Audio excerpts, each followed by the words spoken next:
एवढी मोठी महाराजांची मूर्ती तुम्ही म्हणजे एखाद्या चौकात वगैरेच बघितली असणार आहे, परंतु आम्ही आमच्या गावात देवाचं स्थान आम्ही महाराजांना देतो. हाय एव्हरीवन, कशा आहात सगळे?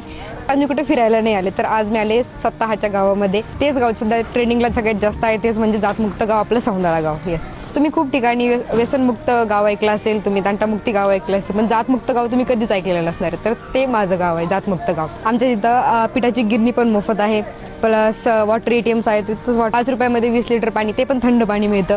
आता सध्या आमच्या गावामध्ये सप्ताह चालू आहे, आणि सप्ताही कोणताही चालू आहे, शिवचरित्र कथा. म्हणजे नॉर्मल जे आपले कीर्तन वगैरे होतात ते तर होतात, सध्या आमच्या गावामध्ये शिवचरित्र कथा सांगण्याचं काम चालू आहे. म्हणजे असे उपक्रम आमच्या गावामध्ये नेहमी राबत असतात. संध्याकाळी 7 ते 9 यावेळेत विद्यार्थ्यांचा अभ्यास आणि मोबाईल वापरण्यावर बंदी आहे. येस, खरंच आहे हे. 7 ते 9 मध्ये म्हणजे आमच्या गावामध्ये 1 घंटा वाजते. ठीक आहे, ती घंटा अशी वाजते की पूर्ण गावामध्ये ऐकायला जाते, आणि त्या वेळेमध्ये फक्त आणि फक्त मुलांचा अभ्यास होतो. आणि हे बघण्यासाठी ग्रामपंचायत सरपंच आणि सगळे काही सदस्य जे काही आहेत ते पाहणी करायला प्रत्येक घरोघरी जातात, आणि तर ग्रामपंचायत स्वतःहून त्या मुलांमध्ये लक्ष घालते. हे खूप महत्त्वाची गोष्ट आहे. तुम्ही बघू शकता, हे आमच्या गावामध्ये झाडायचं काम चालू आहे, ते बघते आपण. हे म्हणजे गावासाठी श्रमदान करतात, प्रत्येक जण इथं श्रमदान करतं. आमचा एक असा उपक्रम आम्ही राबवला की प्रत्येक सॅटर्डे संडे ज्यांना सुट्ट्या असतात ते प्रत्येक 2 तास श्रमदान म्हणून गावासाठी देतात. पूर्ण गाव साफसफाई करतं, म्हणजे इव्हन सगळे रस्ते वगैरे झाडणं, कचरा साफ करणं, हे सगळे गावातले लोक स्वतःहून करतात. 2 तास स्वतःहून श्रमदान करतात.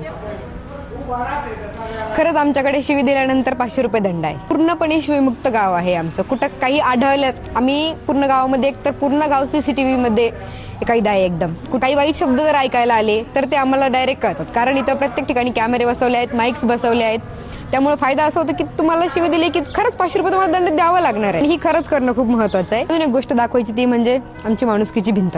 तुम्ही बघू शकता, माणुसकीची इथं पुरुष कपडे, महिला कपडे, लहान मुलांचे कपडे, म्हणजे तुम्हाला जे पाहिजे नाही ते तुम्ही ठेवू शकता, आणि जे तुम्हाला पाहिजे ते तुम्ही घेऊन जाऊ शकता. हा उपक्रम सगळ्यात भारी आणि भारतातील पहिलं जातमुक्त गाव माझं गाव, आणि हा उपक्रम पूर्ण गावकऱ्यांनी मिळून राबवलेला आहे. सो प्रत्येक गावांनी आमच्या गावाचा आदर्श गाव असं मला वाटतंय खरंच. चला तुम्हाला दाखवते मी महाराजांची मूर्ती आमच्या गावातली. एवढी मोठी महाराजांची मूर्ती तुम्ही म्हणजे एखाद्या चौकात वगैरेच बघितली असणार आहे, परंतु आम्ही आमच्या गावात देवाचं स्थान आम्ही महाराजांना देतो.